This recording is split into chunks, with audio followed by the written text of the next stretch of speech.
L'histoire de l'Inde est marquée par une incroyable diversité de royaumes et d'empires.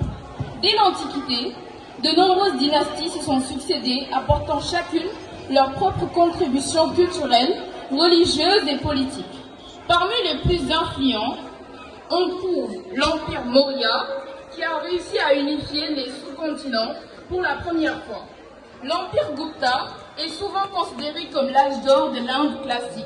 Pendant cette période, les arts, la science, l'astronomie et les mathématiques ont prospéré.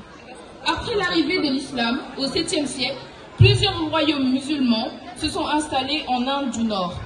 Le sultanat de Delhi, fondé au XIIIe siècle, a imposé la domination musulmane pendant plusieurs siècles. Plus tard, le grand empire mongol, avec des monuments emblématiques comme le Taj Mahal, pendant ce temps, l'Inde du Sud conservait ses propres dynasties comme les Cholas, les Pandya et les Vijayanagara, qui ont maintenant des cultures hindoues puissantes et dynamiques, souvent en rivalité avec les pouvoirs du Nord. L'influence européenne en Inde débute le XVIe siècle avec l'arrivée des Portugais, suivis des Hollandais, des Français et surtout des Britanniques.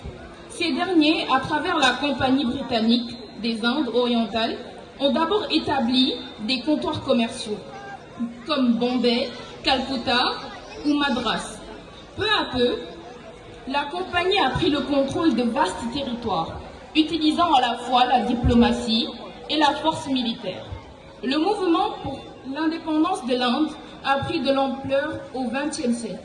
Il fut marqué par la figure emblématique Mohandas Karamchand Gandhi, dit le Mahatma, par sa philosophie de non-violence, ahimsa et de désobéissance civile. Gandhi a mobilisé des millions d'Indiens contre la domination britannique, des campagnes comme la Marche du sel en 1930. Les boycotts économiques et les appels à la non-coopération ont affaibli la légitimité du pouvoir colonial. À côté de Gandhi, les leaders comme Nehru et Subhash Chandra Bose ont aussi joué un rôle crucial dans la lutte pour l'indépendance. Après la Seconde Guerre mondiale, le Royaume-Uni, affaibli économiquement et confronté à une pression internationale, accepte de se retirer l'indépendance. L'indépendance est proclamée le 15 août 1947, mais elle s'accompagne d'un drame, le patrimoine de l'Inde du Pakistan. Après l'indépendance, l'Inde se donne une nouvelle constitution qui entre en vigueur le 26 janvier 1950, faisant de l'Inde une république démocratique et laïque.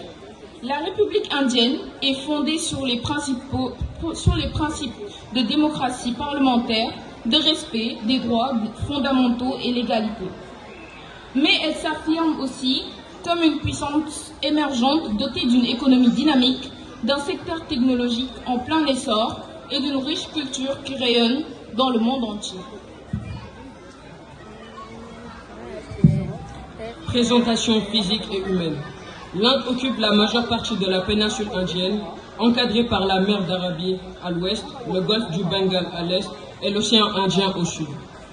Elle partage avec 6 pays, le Pakistan, le Népal, le Bhoutan, la Chine, le Bangladesh et le Myanmar.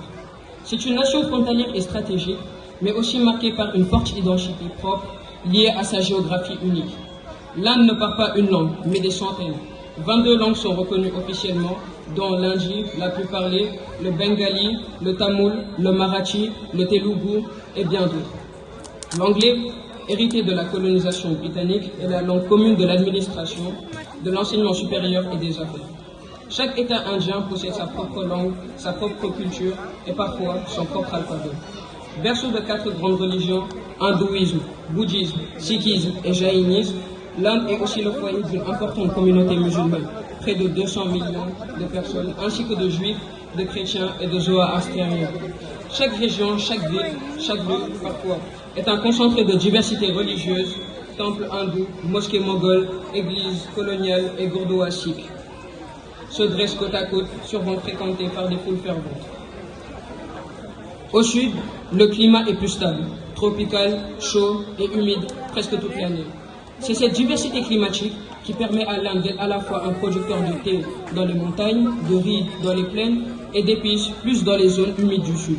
Plus au sud s'étend le plateau du Décan, vaste région semi-aride entourée de Ghats occidentaux et orientaux, deux chaînes montagneuses qui descendent jusqu'aux plages luxuriantes de Goa, du Kerala ou du Tamil Nadu.